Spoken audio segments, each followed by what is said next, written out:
Hello and welcome back to the Dukascopy TV studio. I'm Natalie MacDonald. Next up in our busy lineup for you, I'm joined by Yves de Preville of Beachgrass Consulting to discuss sales. Yves, thank you so much for coming in today. Thank you for inviting me. Now, you've previously said that sales are what differentiate a business enterprise from a government agency. Can you expand on this for us? And also, what sparked your interest in sales management? Oh, very simple. Governments basically do not have sales.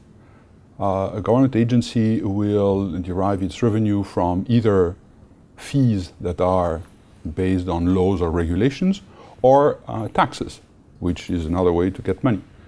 But a business has to fill up the top line of its profit and loss statement, and this is, of course, the most important part. Without this one, no business. Therefore, that's what I'm saying.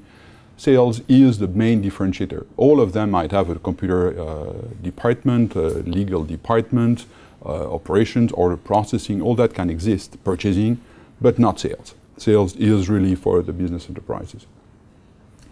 How I fell into that is basically I'm a physicist, which worked for a while in this field, and then I went to a business school, and to my great astonishment, at least at the time, there was no topic on sales. You had marketing, finance, what have you, but sales was unknown. And in all the case studies I went through, sales is a given. It's just there, we had so much sales, we have a forecast.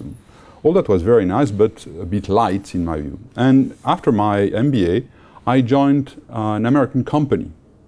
American companies are great because they are highly sales focused. They understand that it is quite important for them.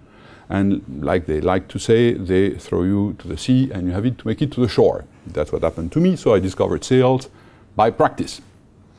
And then I discovered a number of things that were mind-boggling for my little person.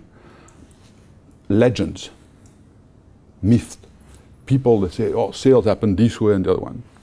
And there is this one, a famous one, which I always stumbled with, is the universal salesperson who would be able to sell whatever he or she likes to anybody. So I started analyzing sales from the interaction between customers and vendors. How does that happen?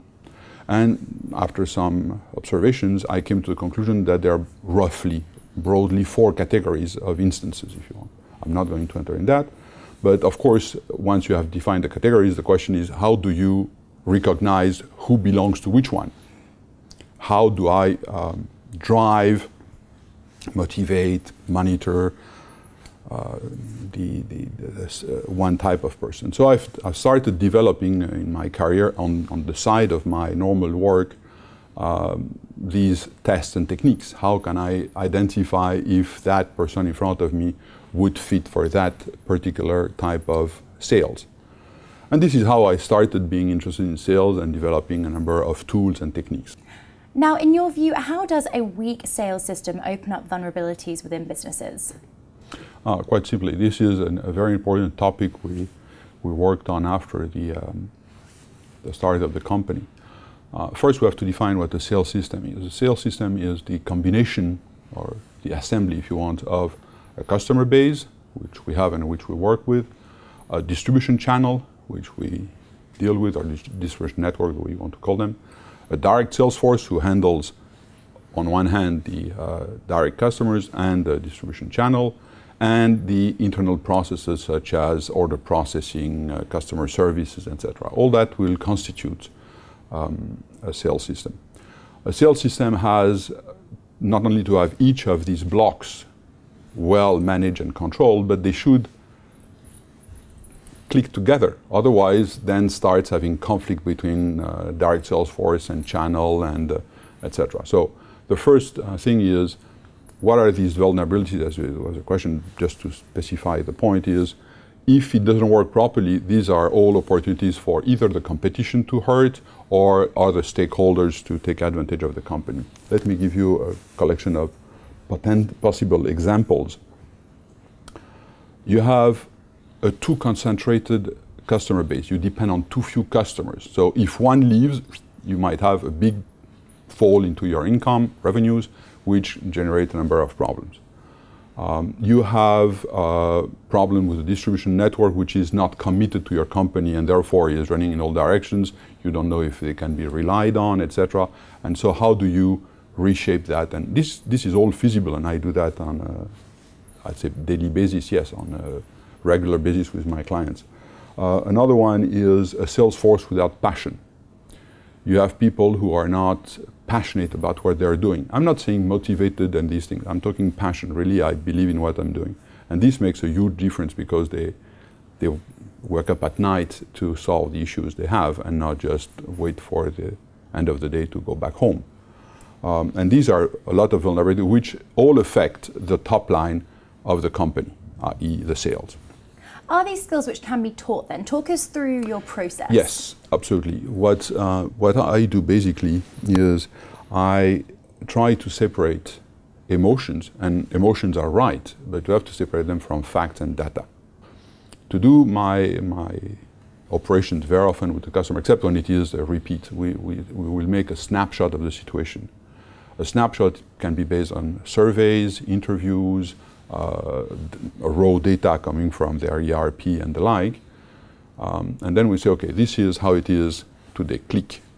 This is the start. So we can from now measure progress, if ever. Of course, the objective is to have progress. And then I try to show them how. There is no secret, there is no magic formula. It is just to show how. I do believe in the saying that if I teach someone how to fish, I will not need to feed him afterwards. And so that's a bit what I'm trying to show them, how we can drive that. Very often they call me back to readjust something, to have a new creative piece, but this is not the main issue. The issue is how can we separate, I said, emotion from facts and data, rationality from emotion, if you prefer.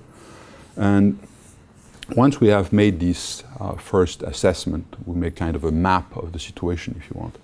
Now the next question, and that becomes much more difficult, is to decide, my clients, not me, where they want to go and how they want to go. The how is at which speed, with which funds, with which energy, with which people, etc. And once we have set that up, basically we have a map and a roadmap, so we more or less know how we want to travel.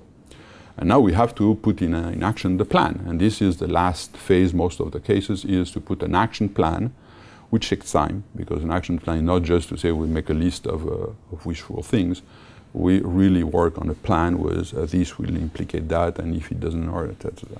If you have an action plan, then you can let the customer drive the process. And that's where usually I end, and I follow through in terms of how these evolve. And since we have the initial snapshot, we can see if there are changes, and there are changes. There are more money made, we drop some unpalatable customers or distributors.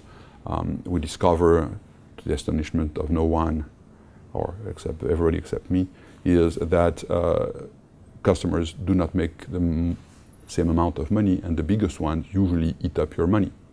Now, Yves, you are a published author. How do the concepts discussed in your literature translate into your business practice at Beachgrass Consulting? Which elements have you sought to sort of feed into the advice that you give to your clients? So, typically, what I observed in my career is in business enterprises, few people have a good understanding of finance.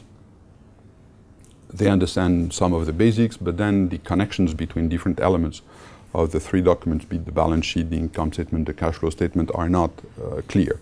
So that's what I'm trying to, in the first section of that book, to disentangle, if you want, to show how they work and how they operate on each other. For instance, few people understand that profit is an opinion. It's not a fact, typically. So we have to look into these documents where the facts hide, because they are there. There is no question this is a lie. It is just you have to understand what they mean. The second is a lot of people think that finance is about the interest rate of the federal bank or the reserve bank of this and the other one, to a very limited extent when it comes to business. I'm an engineer, a physicist, and when I came out of engineering school and I fell into business in my MBA, I was flabbergasted. There is no other word. In physics, the same definition applies the world over. In finance, the measure, ROI, has, in my knowledge, at least 25 possible definitions and ways to measure it. It all depends, I might say. Fine. Though here I'm trying to explain to people who have a non-accounting background how to read these things, how to understand them, how can they use them for their business. For instance, in sales, back to my topic, depending on what you're selling, you're affecting different parts of the customer financial documents. If you sell capital goods, it's going to be the balance sheet. If you sell components for the manufacturing of something, this will be in the P&L, etc., etc. So you have to understand what are the tools you will need to convince the customer for this and that. And I show how this is done. And there is a lot of things about the terms and conditions of a sale that are very often overlooked, and you can use them very efficiently to improve your customer satisfaction and sales rate. So this is a little guide, slightly mathematical, because I have the pleasure of understanding that, and I do hope that those who read me are able to make a division or a multiplication, which is the level I'm asking. There is no complex math, but that's what I'm trying to help, is to help young entrepreneurs or entrepreneurs who have not the background, if you're not in finance, to understand how to deal with accountants. Accountants are great people, but they are difficult to understand if you don't speak their language. So you better have the proper vocabulary, and this is what I'm trying to bring. Yves, thank you so much for coming in and sharing your views today. Thank you. That's all we've got time for right now, but don't go away. We've still got plenty more coming up for you here at Dukascopy TV. Goodbye for now.